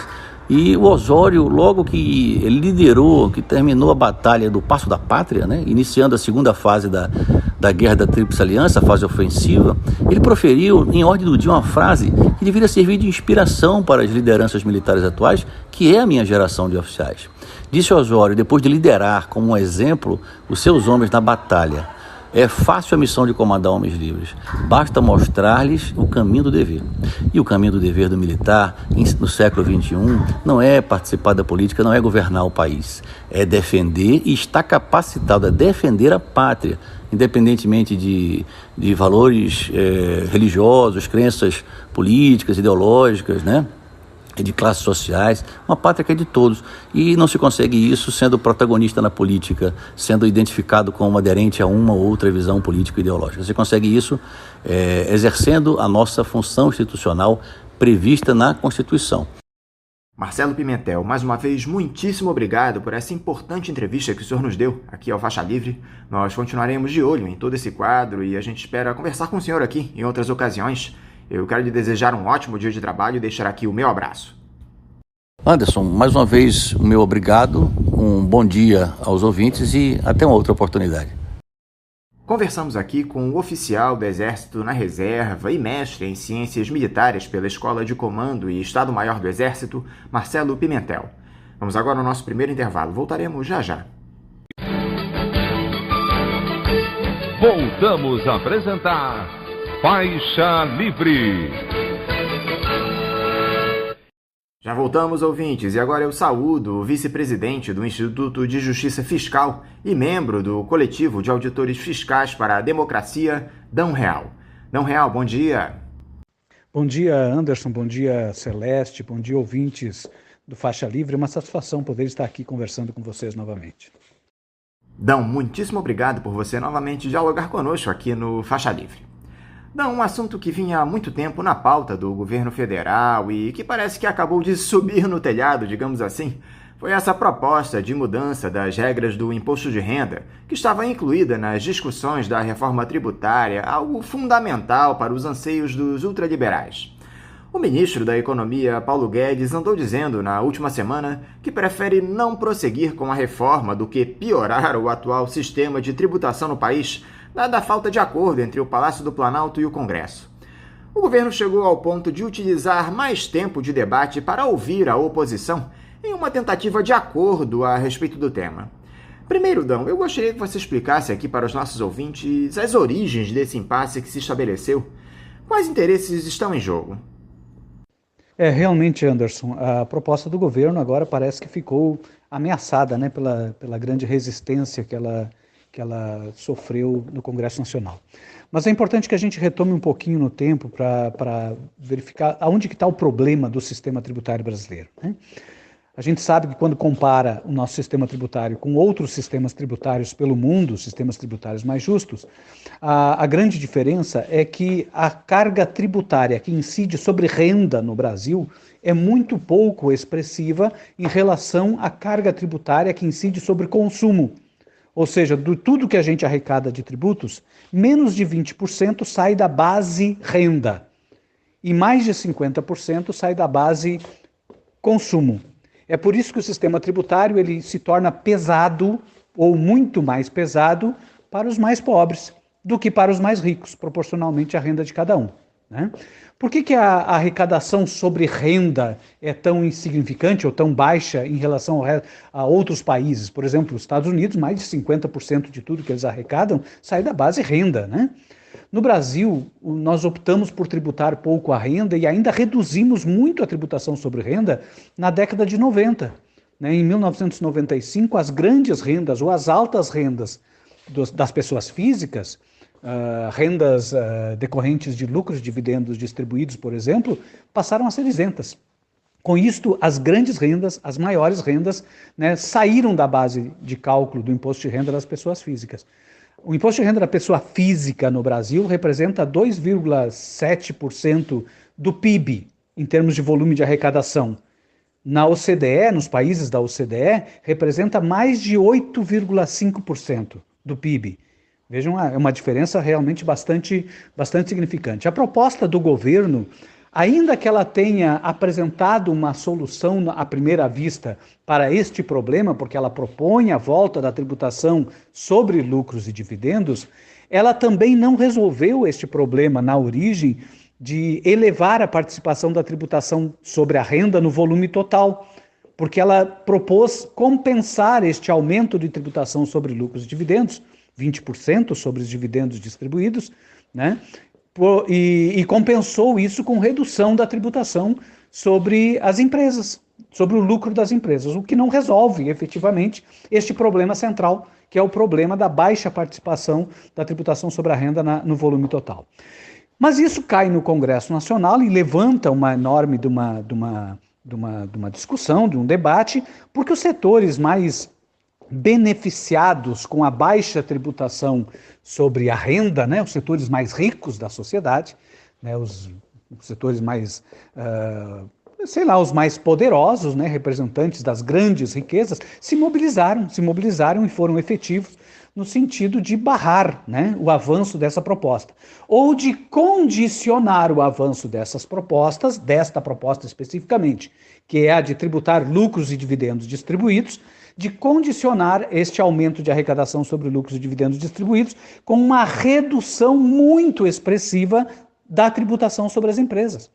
O efeito final que produziu a partir do relatório do relator é um efeito de reduzir ainda mais a participação da tributação sobre renda no volume total de arrecadação. Isso vai produziria ou tem uma capacidade de produzir uma perda de arrecadação para municípios e para os estados, porque a metade de tudo que a gente arrecada de imposto de renda, tanto das empresas quanto das pessoas físicas, pertence aos estados e municípios. Então, por conta disso, para atender, né, o relator, para atender os segmentos mais ricos da população e que se organizaram para reduzir a carga tributária geral sobre a renda, tornando o sistema tributário mais regressivo, enfrentou do outro lado uma resistência dos governadores e dos prefeitos. Obviamente, né, porque eles estariam, né, perdendo fonte de recursos com a redução da participação da tributação sobre renda no volume total de arrecadação. Mas tem um outro aspecto que estava lá, que é muito importante, está passando despercebido, que estava na proposta original do governo, que era um conjunto de medidas importantes e, diga-se de passagem, medidas que deveriam ter sido sustentadas no Congresso Nacional, que eram medidas antielisivas. Era um conjunto de medidas de natureza administrativo-tributária, né, que fecharia uma quantidade muito grande de portas aos grandes planejamentos tributários que ocorrem no país, onde quem tem capacidade de planejar acaba pagando muito menos tributos do que outras empresas, criando um tratamento absolutamente não isonômico, né, entre grandes corporações empresariais que conseguem transferir lucros e receitas e capitais para paraísos fiscais e que dificilmente são alcançados pela tributação. São planejamentos muito abusivos que seriam fechados se fossem aprovadas essa parcela. Mas isso saiu, foi uma das primeiras medidas que saiu do relatório do relator, ou seja, os grandes grupos aí que se beneficiam dessas brechas legais que permitem a eles, né, pagar menos tributos, né?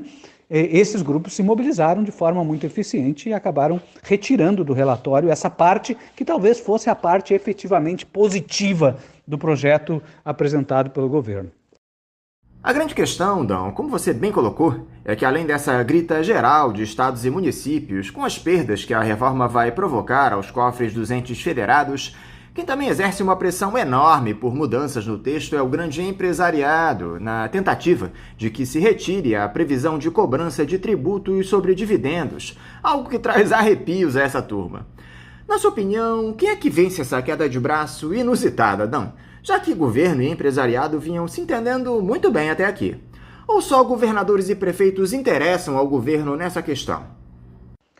Veja, realmente no Congresso Nacional acabaram entrando em conflito dois conjuntos de interesses, né, que interesses legítimos de estados e municípios, né, de não terem frustradas as suas fontes de receitas. O imposto de renda responde por uma fonte importante de receitas de estados e municípios, né, e de outro lado o interesse de setores organizados, empresariais organizados, né, contrários à retomada daquilo que nós já tínhamos no passado, que é a tributação sobre lucros e dividendos distribuídos. Isso, e é importante que se diga que tributar lucros e dividendos distribuídos não é nenhuma heresia, isso existe no mundo inteiro. É só o Brasil e a Estônia que não cobram tributo sobre lucros e dividendos distribuídos. Estados Unidos cobra, os países europeus cobram, todo mundo cobra, né? Todo mundo cobra. Então, realmente, isto era algo fora do padrão internacional, não cobrar tributo sobre lucros e dividendos. Claro, diante da retomada desta ideia de cobrar tributos sobre lucros e dividendos distribuídos, então houve, sem dúvida alguma, uma grita geral, né, dos grandes, grandes empresários, enfim, e que acaba, de certa forma, obstruindo ou interditando um debate que seria extremamente importante que fosse feito junto à sociedade, né? Precisamos ter em mente que o fato de que em todos os países se cobra tributação sobre lucros e dividendos Quer dizer o seguinte, que se uma empresa brasileira ou uma empresa estrangeira que esteja no Brasil, quando ela remete lucros para o exterior e que o Brasil não cobra 1 centavo de imposto, quando chega lá no beneficiário final do lucro e dividendo, lá ele vai pagar o imposto para o país dele.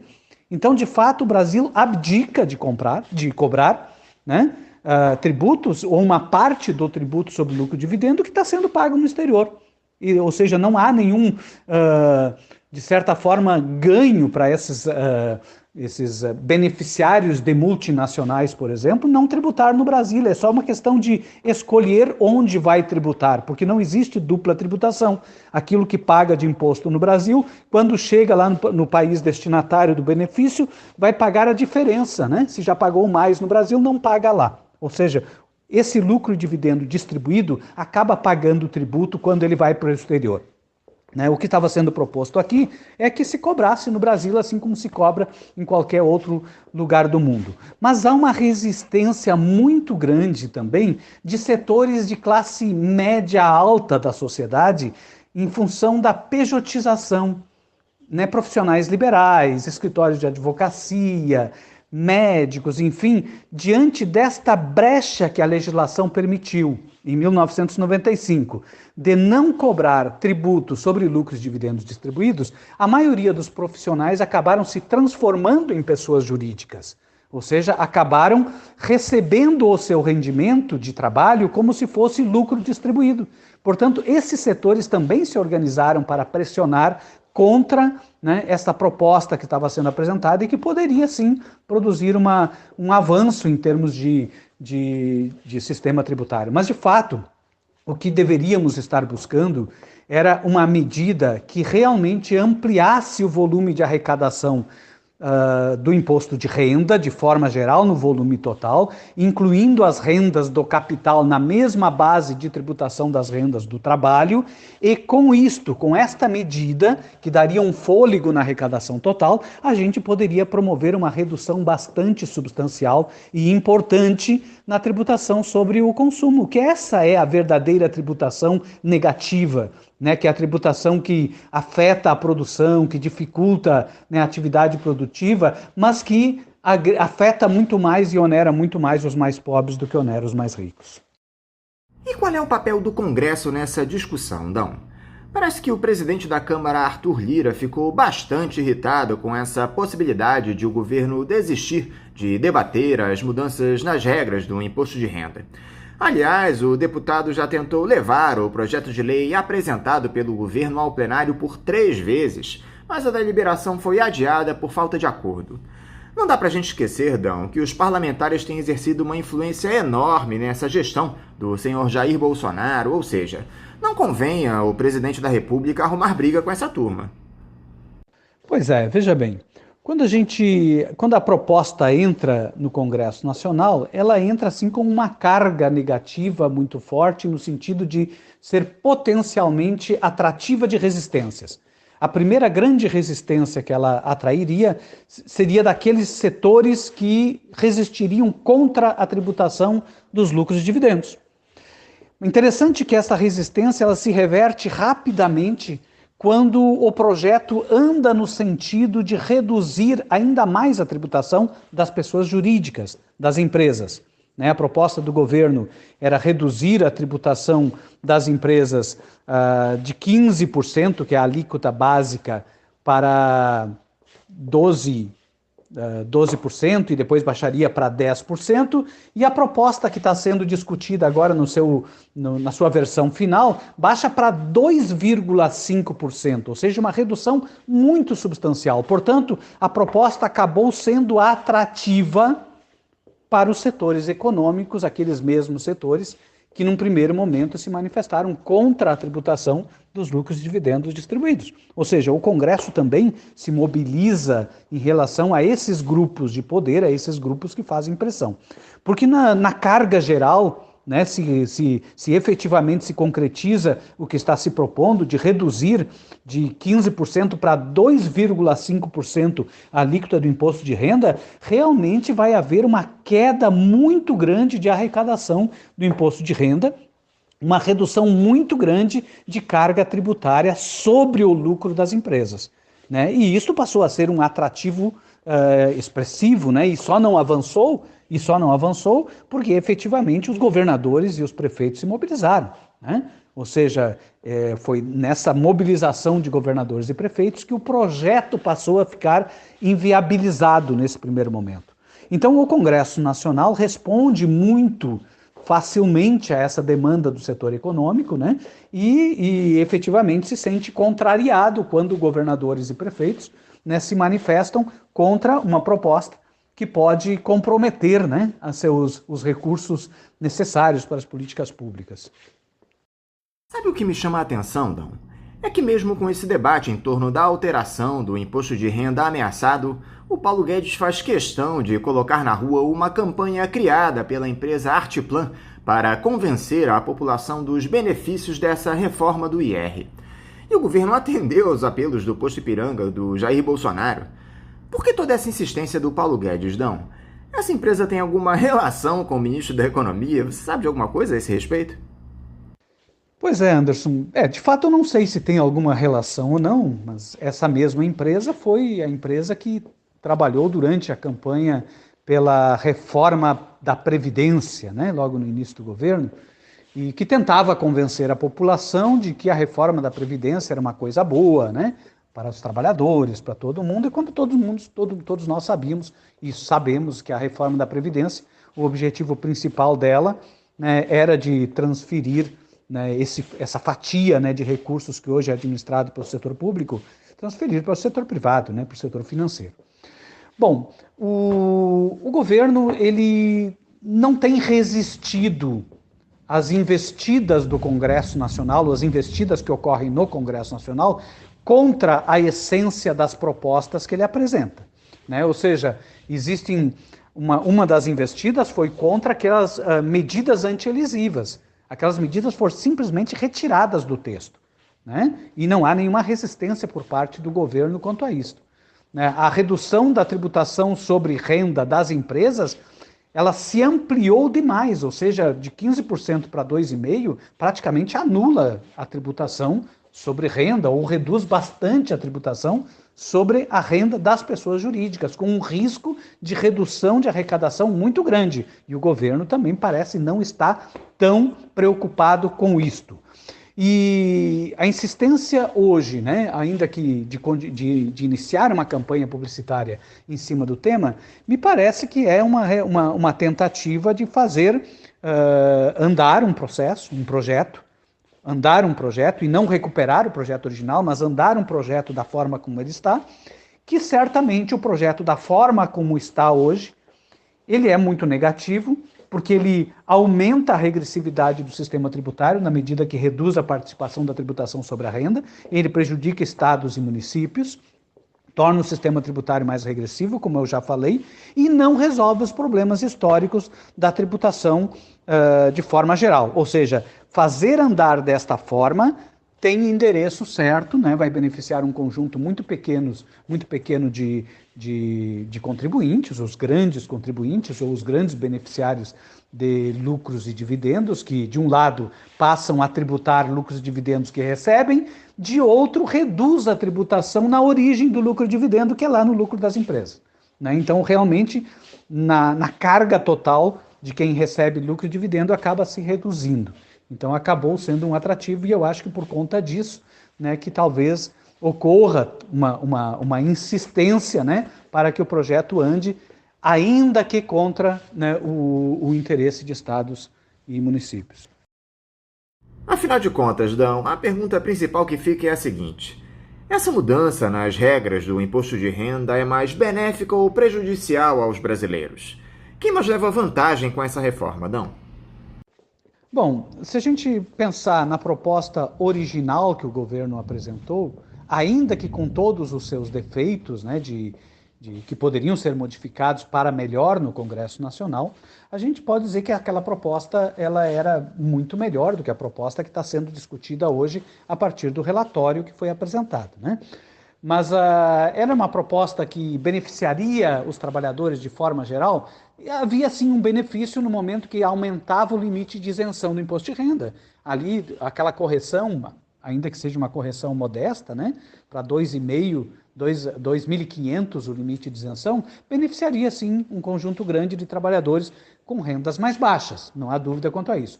Mas logo ali na frente oneraria os trabalhadores com uma renda intermediária na medida em que limitava as deduções à dedução simplificada. A dedução simplificada, que é utilizada muito por contribuintes que ganham até 7, 8 mil reais, 10 mil reais, é o maior volume, nesses extratos, né? Ela só seria permitida até o limite de 3 mil reais, 3.300 reais. Ou seja, aquilo prejudicaria, sim, uma quantidade muito grande de trabalhadores com rendas intermediárias, rendas um pouquinho maiores, né? A tributação sobre lucros e dividendos, sim, é um grande avanço, porque colocaria numa base de cálculo que hoje é isenta, tributaria ali aquele setor, né? A redução proposta pelo governo na tributação das empresas era um problema, desde o início foi um problema. Para nós, né, do Instituto Justiça Fiscal, pelo pessoal que tem estudado a legislação, enfim, a gente sempre interpretou que aquilo era um problema que não deveria passar, né?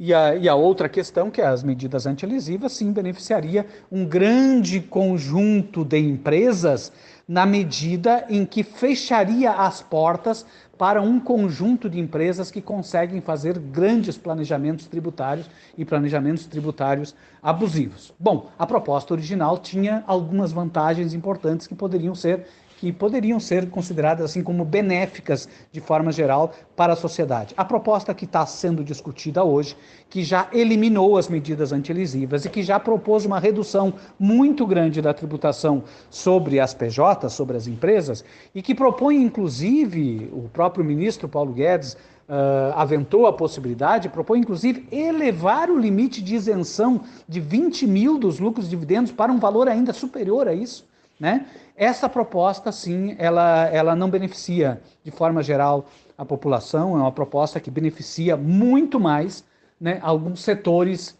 empresariais, né, e alguns setores de classe média alta que vivem hoje, né, de trabalho profissional, mas pejotizados, né?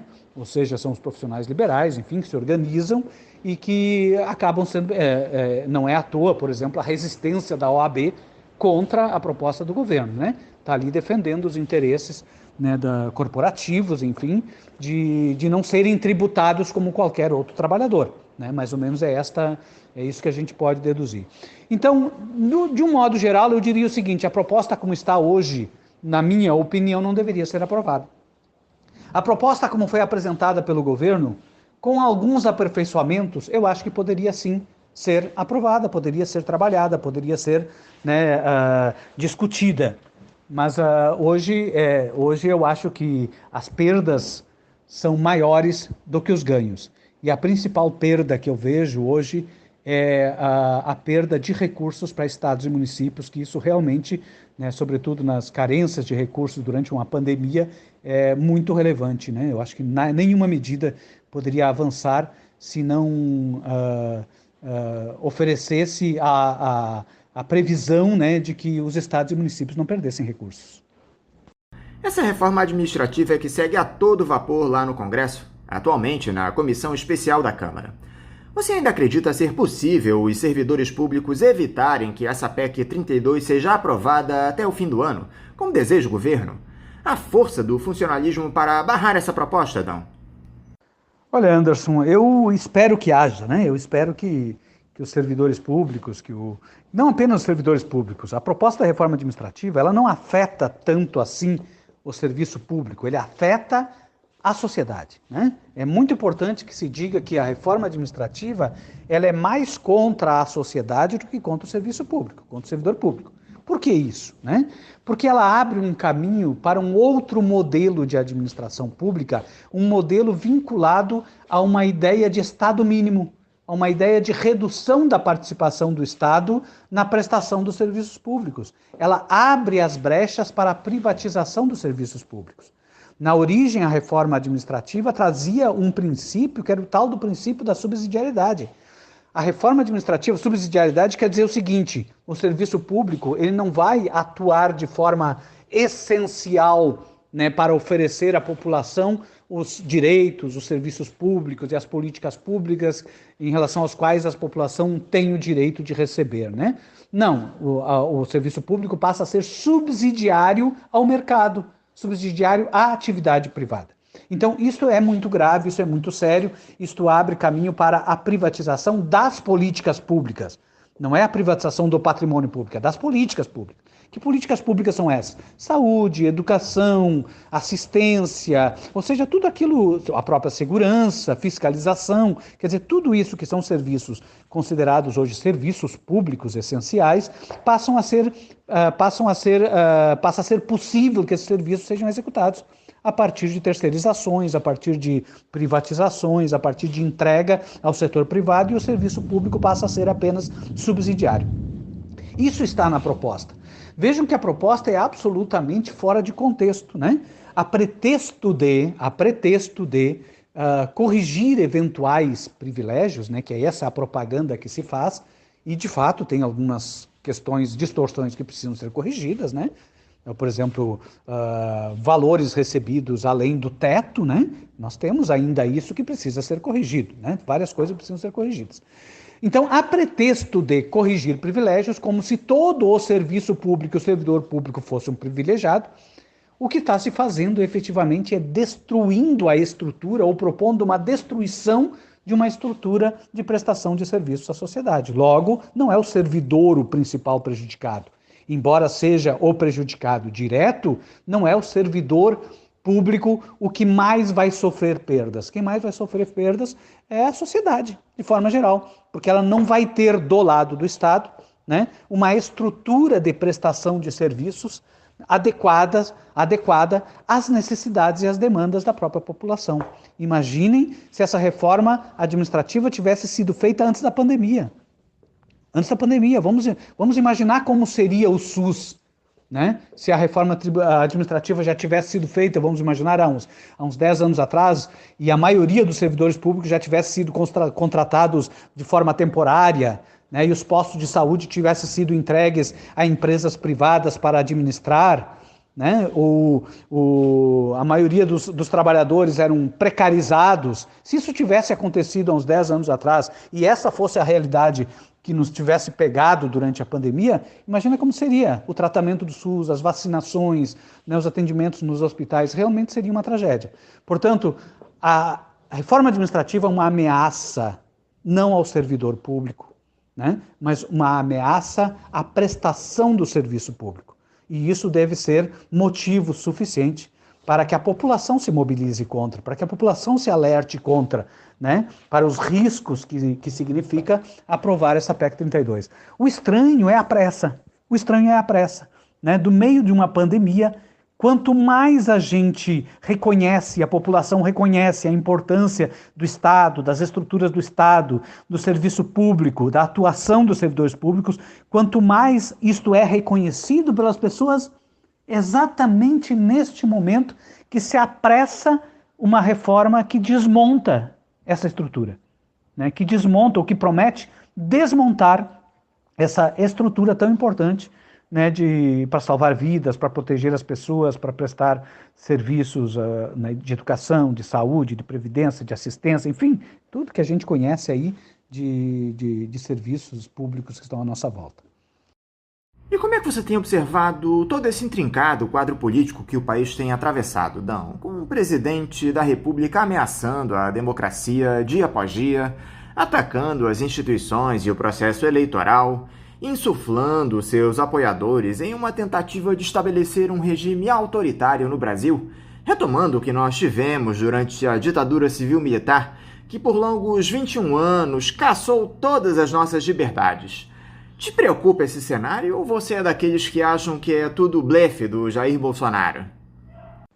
Pois é, Anderson, realmente é um cenário muito preocupante esse que estamos vivendo, né? Um clima político polarizado, né? E independente das cores ideológicas, independente dos nossos credos e crenças, a ditadura realmente não é algo que pudesse ser defendida ou desejada, né? Eu lembro sempre as palavras de Ulisses Guimarães na promulgação da Constituição no dia 5 de outubro de 88, faz 33 anos já, né? E ele dizia, temos ódio da ditadura, temos ódio e nojo da ditadura, né?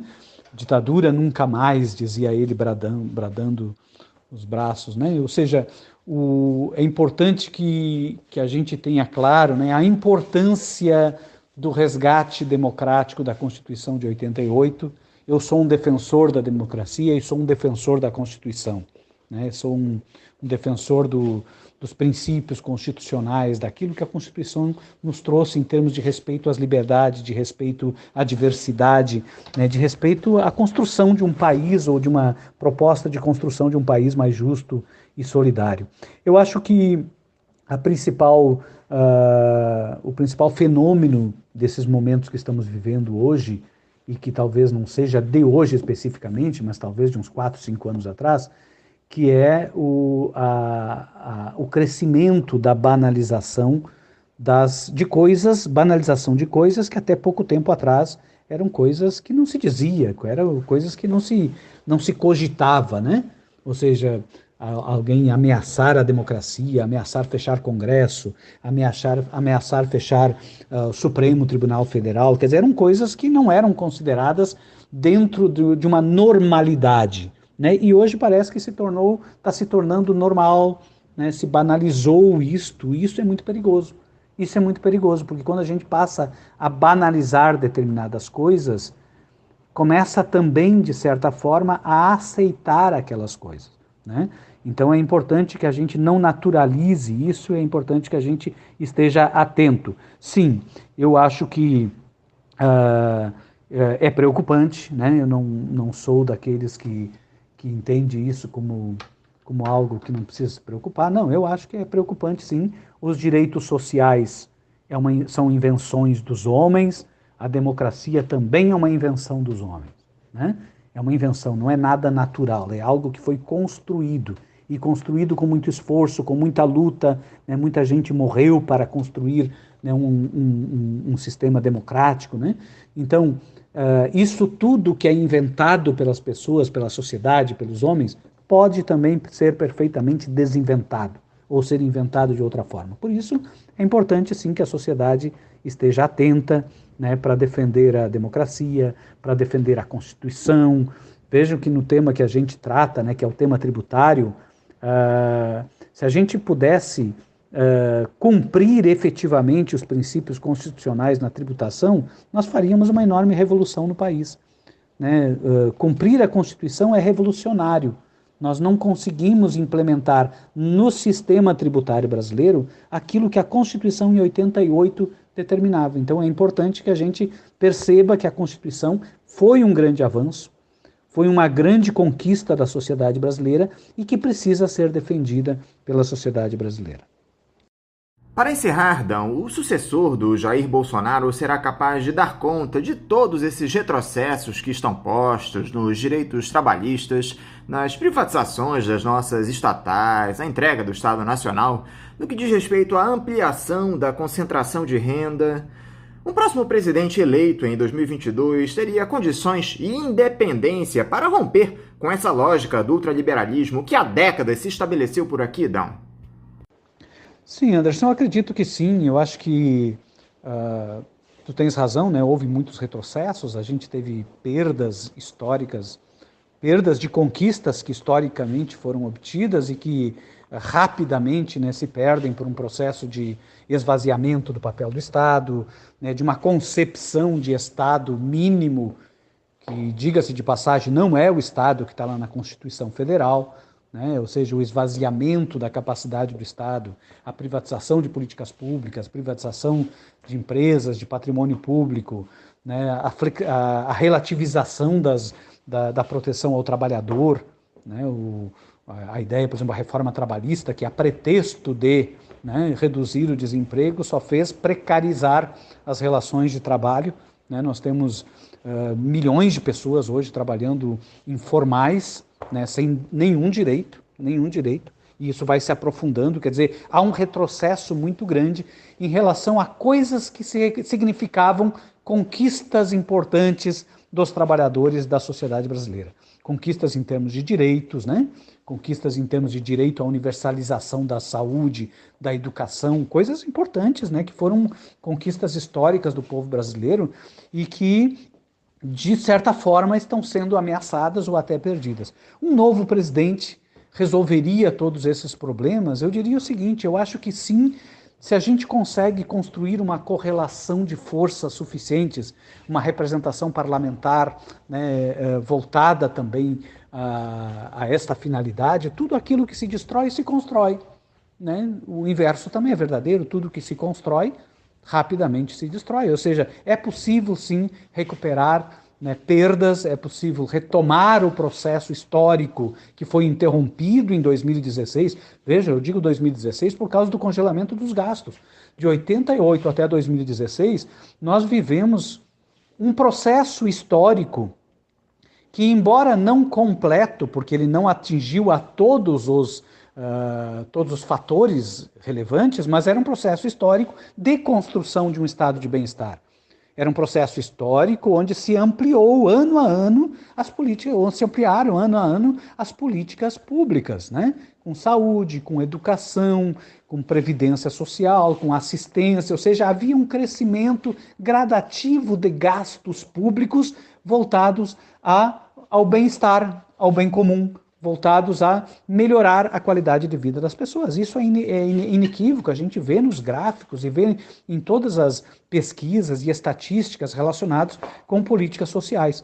Algumas outras áreas não evoluiu. Por exemplo, na área tributária ocorreu um movimento contrário. O sistema tributário era para se tornar mais progressivo nesse mesmo período e ele acabou se tornando mais regressivo. Mas ele poderia ter sido... Esse era um problema que precisava ser enfrentado. Acontece que em 2016 houve o congelamento dos gastos. O Estado, na verdade, foi interrompido. O Estado social da Constituição de 88 foi interrompido. E começou um processo de reversão, porque os gastos primários, que são a alma daquilo que significa Estado social, esses gastos primários começaram a se reduzir, né, de 2016 para frente. Então, é preciso sim que a gente reveja isto, que a gente retome aquele processo de implementação do estado de bem-estar interrompido em 2016 e parta dali para frente, né? É possível que isso aconteça dependendo da correlação de forças no Congresso Nacional e dependendo de quem será o presidente da República e dependendo de como a sociedade se mobiliza para isso, perfeitamente, eu não vejo nenhuma dificuldade quanto a isso, né? Agora, é preciso, sim, que as pessoas, a sociedade, a população, os movimentos organizados passem a ser protagonistas deste processo, né? Ou seja, a construção de um Estado mais justo, de uma sociedade mais justa, de um país que promova o desenvolvimento econômico e não a reprimarização da economia, né? Que desenvolva efetivamente a agregação de valor, pesquisa científica, educação, né? Que avance em termos de construção de uma sociedade mais desenvolvida e de uma sociedade mais igualitária. Isto depende, em grande medida, do quanto a sociedade, de forma geral, se engajem e participem deste processo, né? Um passo é eleger um presidente da República, eleger governadores, eleger deputados, eleger senadores. Este é um passo importantíssimo, mas ele não é suficiente. Não é suficiente, porque as correlações de forças que existem na sociedade, elas sempre existem. Tá certo? Então, a única forma de fazer com que se avance um modelo de Estado mais voltado para o interesse da sociedade, voltado para o interesse do desenvolvimento econômico, sustentável, distributivo, né? Isto depende muito mais do que uma boa representação política, parlamentar, né? E inclusive na presidência, nos estados, nas prefeituras. Além disto, é preciso sim que a sociedade adquira o hábito de participar do processo, né? Participar. E eu acho que esse me parece assim, um dos objetivos importantes, né, da comunicação, dos movimentos sociais, das instituições de classe, né, representativas de classe, os sindicatos, as associações, assim, de fazerem esse trabalho, né, de instrumentalizar as pessoas, a sociedade organizada, para que ela efetivamente participe deste processo. porque sem isso eu acho que tudo aquilo que se constrói facilmente se destrói.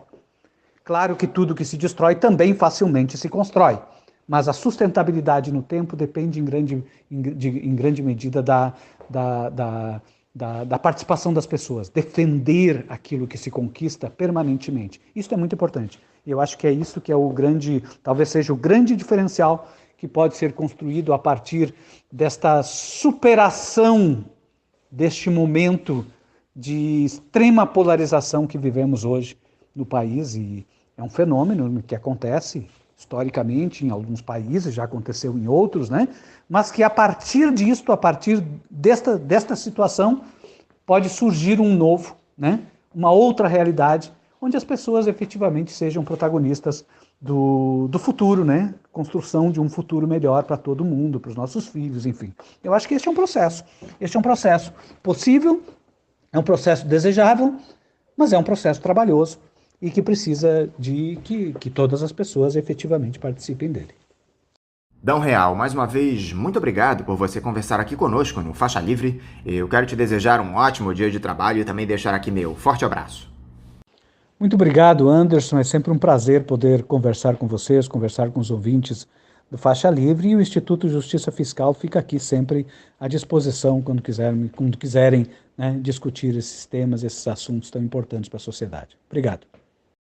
Conversamos aqui com o vice-presidente do Instituto de Justiça Fiscal e membro do Coletivo de Auditores Fiscais para a Democracia, Dão Real. Vamos agora a mais um intervalo. Voltaremos daqui a pouquinho. Voltamos a apresentar Faixa Livre. Já voltamos, ouvintes, e agora eu cumprimento a deputada estadual pelo PSOL no Rio de Janeiro, presidente da Comissão de Trabalho, Legislação Social e Seguridade Social da Assembleia Legislativa do Rio de Janeiro, a ALERJ, Mônica Francisco. Mônica Francisco, bom dia. Bom dia, muito obrigada pelo convite. Eu quero agradecer imensamente por essa conversa. Eu acho que é fundamental que a gente garanta a possibilidade do debate, amplie a visibilidade em torno desse tema que vai impactar não só o serviço público diretamente, mas vai impactar toda a sociedade brasileira. Muito obrigada, bom dia aos seus ouvintes. Vamos lá. Mônica, muito obrigado por você conversar aqui conosco mais uma vez no Faixa Livre. Mônica, eu acho que um dos principais debates no momento no nosso país, fora essa ameaça de golpe que está colocada pelo bolsonarismo, é essa proposta de emenda à Constituição número 32, a malfadada reforma administrativa, que está em discussão lá no Congresso Nacional e que, em suma, destrói o funcionalismo público do nosso país, retira direitos dos servidores. Primeiro, Mônica, eu gostaria que você falasse sobre essa proposta enviada pelo governo federal aos parlamentares. Como é que você tem observado aqui no Rio de Janeiro os debates que estão ocorrendo na comissão especial na Câmara em torno do tema? Bom, é gravíssima essa proposta. Essa proposta vem sendo vista por setores que são defensores do funcionalismo, entendendo a importância dos servidores e servidoras públicos como agentes, né, de um serviço à população, sobretudo a população mais vulnerável, a importância da garantia, né, da memória técnica do trabalho, da autonomia, né, e a gente teve um exemplo muito forte em relação a isso, que foi a produção de vacina, a possibilidade de vacinação, né? O quanto os pesquisadores e pesquisadoras, cientistas, se organizaram em torno desse tema porque tinham a possibilidade de serem autônomos, né? De terem a estabilidade para garantir à população uma entrega que garantisse a imunização e que salvasse vidas. Então, por conta, né, dessa proposta esdrúxula, parte do parlamento fluminense é avessa a esse processo. Agora, grande parte, que é base, né, do governo e que tem uma relação muito próxima com os bolsonaristas, principalmente, atrelados também com o governo do Estado, o governo Cláudio Castro, vem com muita simpatia a essa redução do papel do Estado, né? E as discussões feitas pela comissão especial têm sido fundamentais, porque ela tem aglutinado setores muito importantes em torno dessa discussão, inclusive numa articulação conosco aqui no estado do Rio de Janeiro, por exemplo, na organização do seminário que aconteceu na semana passada, justamente para mobilizar todos os setores envolvidos, as centrais sindicais, as organizações, as instituições e a sociedade civil, aliada, né, aos parlamentos do estado, do município e federal, em torno do tema. E quais são os principais impactos dessa PEC 32 para o funcionalismo, Mônica, na sua avaliação, diante do nível de debate que está colocado pelos deputados federais até agora? Bom, os principais impactos passam por uma palavrinha bem grande, né? Complicada, chamada subsidiariedade. Ou seja, o Estado passa a ser um agente complementar da iniciativa privada. Seria mais ou menos essa dinâmica. É completamente inconstitucional, porque o provimento do bem-estar é responsabilidade do Estado, né?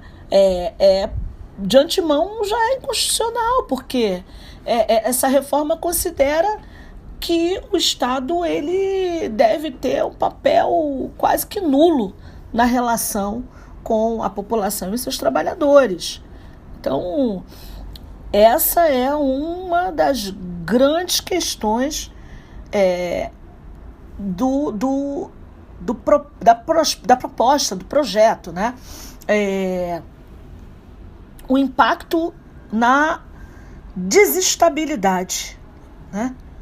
A não estabilidade dos funcionários, ou seja, perda de memória técnica, insegurança, por exemplo. Uma das garantias é que servidores, né, que sejam, por exemplo, em alguma medida alvo de alguma interpelação, eles passem por um processo muito rígido e que, por exemplo, o desligamento, a exoneração de um servidor seja só após o trânsito em julgado do seu processo administrativo. Com essa subsidiariedade, essa desestabilização, né, do cargo, ou seja, não é mais um cargo que garanta estabilidade ao servidor e à servidora, você passa a ter esse processo gerido e decisão proferida por um órgão judicial colegiado, ou seja, uma segunda instância. Isso é gravíssimo, né? Isso é um retrocesso. Ele veda garantias e direitos que já existem, quer dizer, a PEC apresenta uma série de vedações que podem causar, por exemplo, desigualdade entre os servidores, né?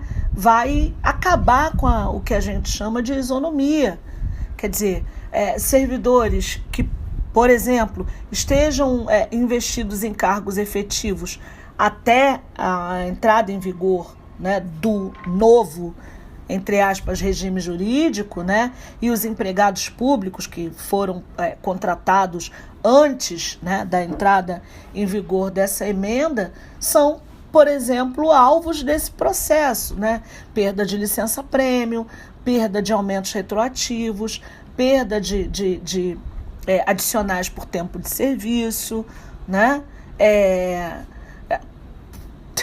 Parcelas indenizatórias sem previsão legal, né? E muitas outras vedações. Quer dizer, é a desestruturação completa do Estado. Qual é a posição majoritária dos servidores em torno dessa reforma administrativa, Mônica? Esse é um assunto que passa pelas rodas de conversa do seu mandato, de vocês, do PSOL. Qual é a percepção do próprio funcionalismo a respeito dessa proposta? O serviço público nas esferas federal, estadual e municipal tem se dado conta do tamanho das perdas que terá com essa PEC, Mônica? E quais as queixas mais frequentes que vocês têm ouvido? Olha, a posição majoritária dos servidores é completamente avessa a essa proposta, né? Sim, a gente tem feito uma série de conversas e o funcionalismo público está se organizando em torno da resistência a esse projeto. Quer dizer, é um completo contrassenso. A gente tem feito discussões no partido, né? Fizemos uma audiência pública para discutir com a Câmara de Vereadores e Vereadoras, com a Comissão de Trabalho e Emprego da Câmara de Vereadores, presidida pelo vereador Siri, e é uma dinâmica que vai produzir perdas para o Estado brasileiro, não só para o Estado do Rio de Janeiro, sem precedentes, né?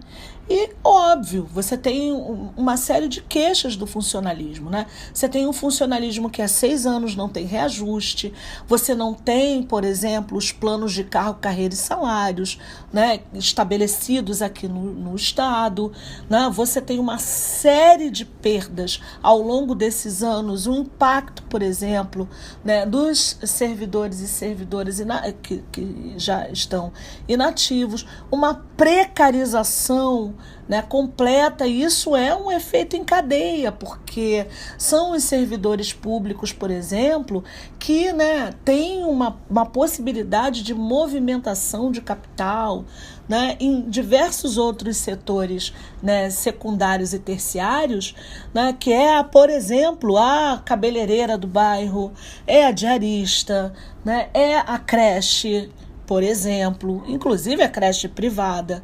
Então, o impacto disso na economia é muito forte, né? Então, as queixas mais frequentes vão nesse sentido, quer dizer, você não tem um plano de cargo, carreira e salário, né, estabelecido, você não tem reajuste há 6 anos, você tem uma precarização cada vez maior, um adoecimento, você não tem concurso para renovação de quadros. Isso é um impacto tremendo. Em pandemia, isso cresceu exponencialmente. E aí você tem uma proposta dessa que vem a reboque da figura de linguagem usada, né, pelo ministro Paulo Guedes, de colocar uma granada no bolso do inimigo. O inimigo em questão é o funcionalismo público.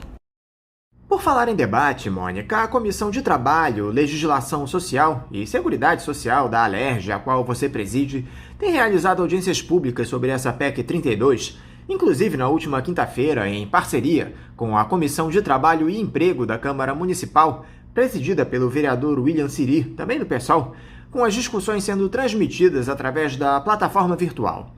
Além dos servidores, Mônica, a população em geral tem participado dessas audiências públicas sobre a reforma administrativa. Como as pessoas têm se posicionado sobre o tema? É importante deixar claro, não é, Mônica, que essa PEC 32 não atinge apenas o serviço público. Ela vai afetar diretamente toda a nossa população, especialmente aquela parcela que depende muito da atuação do Estado.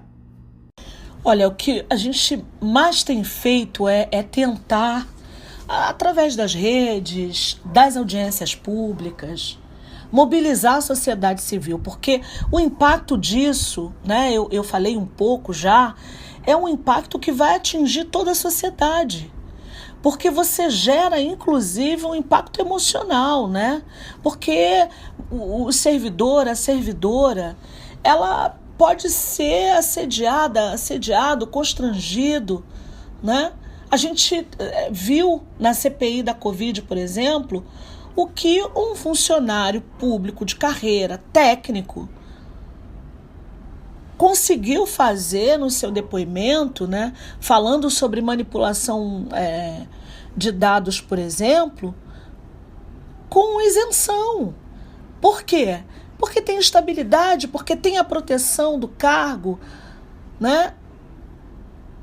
E pode servir a sociedade com tranquilidade. Então, a importância de mobilizar a sociedade, fazê-la entender, seja através de audiências públicas, que majoritariamente, óbvio, são acompanhadas pelos servidores e servidoras, pelas centrais sindicais, né? Mas que a gente procura dar visibilidade a ela nas redes, né? Usando as TVs das casas legislativas para dar visibilidade, para que a população se intere do tema. A gente precisa falar mais sobre isso, né? A importância das rádios discutirem como essa dinâmica que a gente está fazendo aqui, a importância de veicular informação, porque o impacto vai ser sentido por toda a população. Porque quem precisa do serviço público, né, é a população mais pobre, mais vulnerável do país, do nosso estado. Então isso impacta diretamente, entende? E grande parte, né, da população, por exemplo, utiliza o Sistema Único de Saúde. Mais de 80% da população utiliza o Sistema Único de Saúde, ainda que tenha, por exemplo, um plano privado de saúde, porque em diversas situações ela é encaminhada para hospitais especializados, por exemplo, para intervenções mais complexas. Então, toda a sociedade sentirá o impacto caso essa proposta venha encontrar êxito. Os próprios deputados estaduais, Mônica, como têm se posicionado a respeito dessa reforma que atinge o serviço público? Nós aqui no estado, eu cheguei a mencionar isso, né, temos, obviamente, né, deputados mais à esquerda, progressistas, né, deputados que entendem a importância do Estado democrático de direito, que entendem a importância de um serviço público, né, que funcione com autonomia, que garanta memória técnica, né, que garanta a prestação de um serviço que é responsabilidade do Estado, tem se mobilizado, né? Eu presido a frente em defesa da economia do Estado e contra as privatizações, por exemplo. Então, há vários deputados organizados nessa frente, em outras frentes, que vêm discutindo e vêm se organizando para não só discutir, dar visibilidade e incidir contra essa proposta e o impacto negativo dela. É realmente uma dinâmica que traz para nós uma sensação, né, de perigo mesmo, da gravidade dos ataques ao Estado democrático de direito, que passa também pelo desmonte e pela precarização e até criminalização do funcionalismo público, né? Criminalização de greve, criminalização da atividade sindical, quer dizer, questionamentos em torno da organização, né, dos trabalhadores, das forças de trabalho no serviço público. Isso é constitucional, quer dizer, sabe? São perigos iminentes, né? É iminente. É importante que essa dinâmica de criminalização da atividade, principalmente dos profissionais da educação, quer dizer, a importância da negociação coletiva, o direito de greve, né? A gente precisa ter a defesa, que as categorias se organizem, que as forças de trabalho que estão atreladas ao serviço público possam se organizar, reivindicar os seus direitos, quer dizer, é importante que isso se mantenha. Isso é característica primordial do Estado democrático de direito. Você avalia ainda como possível que essa PEC seja barrada lá pelos parlamentares em Brasília, Mônica? Há força da oposição e dos próprios sindicatos do serviço público para evitar que essa matéria seja aprovada e os direitos do funcionalismo sejam afetados. Deputados e senadores são sensíveis a essas demandas dos servidores, Mônica?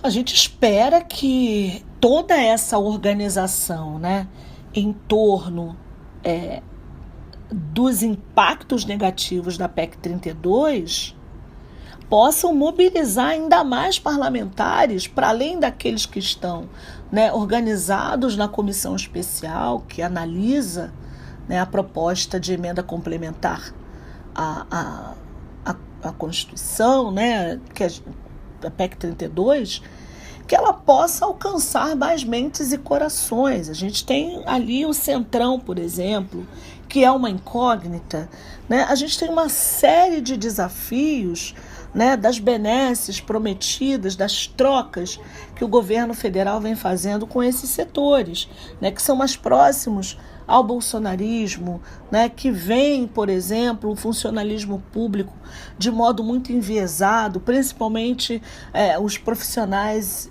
da educação de modo geral.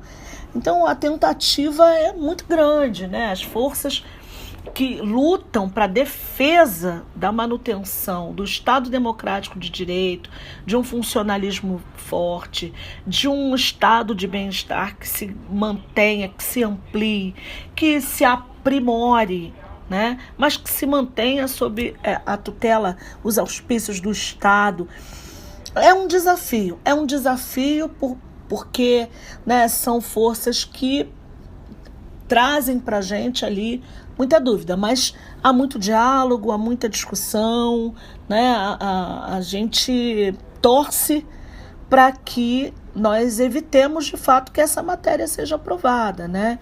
E que se mantenham os direitos do funcionalismo, quer dizer, mobilizar deputados, senadores, né, que os que são sensíveis multipliquem o processo de sensibilização daqueles que estão em dúvida, ganhar quem está em dúvida, né, ganhar, por exemplo, até demonstrando que hoje a vacinação, né, só foi possível porque nós temos funcionários públicos, né, servidoras e servidores públicos. Então, é importante que a gente mantenha esse diálogo. São técnicos, são pessoas estratégicas, Ministério Público, quer dizer, tem muito acúmulo, né, de dados para balizar a nossa contrariedade a esse projeto, o quanto ele fere a Constituição e a constitucionalidade.